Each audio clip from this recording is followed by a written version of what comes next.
Diba? Ang sabi ni General, Klaro na 30 kayo lang minutes. Tapos Kitang-kita ngayon, nyo po, wala pang 30 minutes. sinira na nila ang lugar. Nandun na sila sa mismong nasa boundary na nila. O, tingnan nyo. Naririnig po natin ang boses ng ating SMNI reporter na si Jason Rubrico nandun mismo sa site. Gumagamit po sila ngayon ng bolt cutter. Okay? Sinusubukan na nilang makapasok dyan sa likurang bahagi. So taliwas ito sa sinabi ni General Torre na merong at least 30 minutes. Pero dumaan sila sa backdoor. Bakit kailangan nilang dumaan doon sa backdoor? Patraydor, ano? Grabe. Harap-harapan, patraydor pa ang ginagawang operasyon. Bakit kailangan na dyan dumaan? Pahungong, way mag-exert of force. Video Grabe. lang. Walay mag-force ha. So, yan Video po lang. ang kasalukuyang Pasulti sila, nagaganap ngayon papasa. mga kapartner, no? Kanina, nagkaroon ng dialogo ang Kingdom of Jesus Christ, kaugnay nga dito. And sinasabi nga na alas 5, yun yung sabi ni ni General, papasok sa gate. Ang nangyayari, partner, Hindi yan gate nakikipag-usap siya sa harap. Eh, ang mga bata niya sa likod, wala na, umaatake na. At Ayan, ang mga nakikita po umaatake, natin mga kababayan. Ayan. Wala pa Jason pong Rubrico. 30 minutes. Wala pa pong 30 minutes. Binigyan tayo ni Torre pero wala pa 30 minutes. Sinisira na po nila ang bakod dito sa likod po ng KOJC Central Headquarters. Walang kalaban-laban niyang mga sibilyan, partner, sa harap ng mga pulis na naka-full battle gear. May dala yung mga baril. Mahabang kalibre ng mga baril. Binobolt cutter nila yung barbed wire para makapasok. Sinira nila yung bakod. At walang ibang dala ang mga kapatid sa KOJC. Flashlight at cellphone at mga dalangin lamang po, mga kababayan. Kitang-kita nyo naman, walang kalaban-laban sa mga pulis na Ayan po mga papasok. kababayan. Kitang-kita po, binigyan po tayo ng 30 minutes si Torre pero wala pa pong 30 minutes, sinisira na po nilang bakod natin.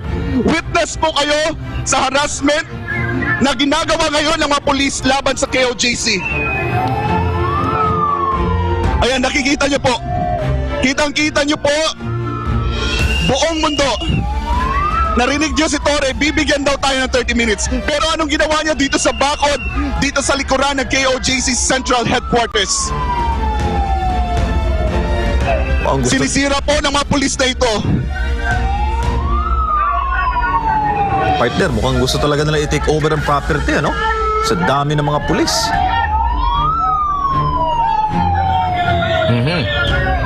So, pwede rin silang hanapan kung ano yung authority nila dyan.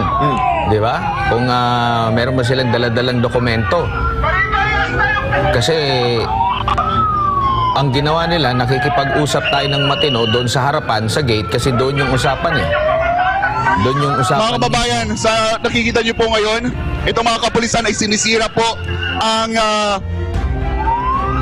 bakod ng KOJC Central Headquarters dito sa may likuran. Despite sa 30 minutes na sinabi ni Torre, tingnan nyo gaano kasinungaling si Torre. Sinungaling na sinungaling si Torre. Hindi pa tatapos sa 30 minutes pero binuksan na nila. This is illegal. This is illegal dahil hindi maayos ang warrant of arrest. Tinanong natin si Torre. Kanina tinanong natin si Torre kung 100% ba siya sure na nandito si Pastor Apollo C. Quiboloy, pero hindi pa siya nakasagot. Ngayon, binigyan niya kami ng 30 minutes. Binigyan niya ng 30 minutes ang KOJC. Pero anong nangyayari ngayon? Nakita niyo po, sinisira nila ang bakod dito sa likod. Ito ba yung klase ng liderato sa DILG? PNP Chief Marbil?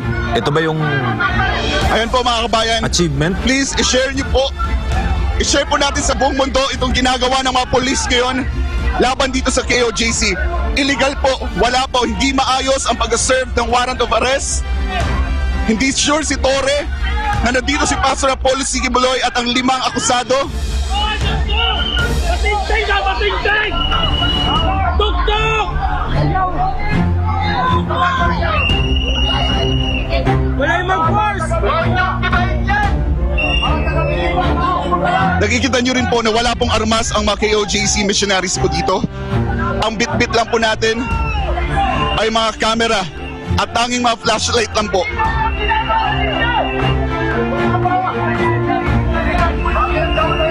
Mga kababayan, malinaw po na illegal ang ginagawa ng mga pulis ngayon. Despite, Torre, nakikita mo to. Nakikita to ni General Torre ngayon, nakikita mo to. 30 minutes, hindi pa natapos, sinira nyo na ang bakod. Nananawagan po kami, Senator Bato de la Rosa, Mayor Baste Duterte, Vice President Sara Duterte. Nakikita nyo po anong ginagawa dito sa KOJC ngayon.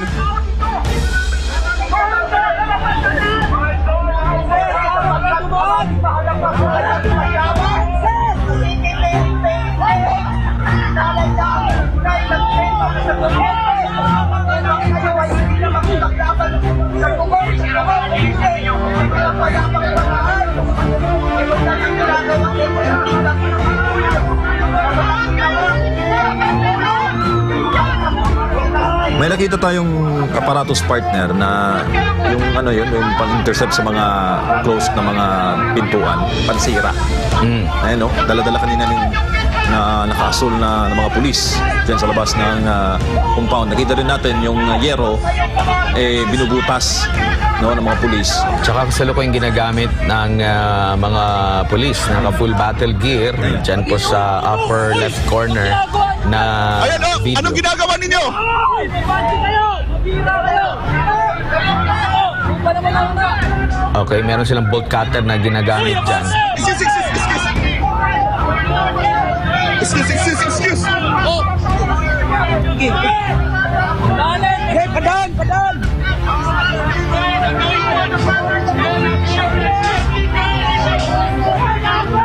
Hey, padanin niya na!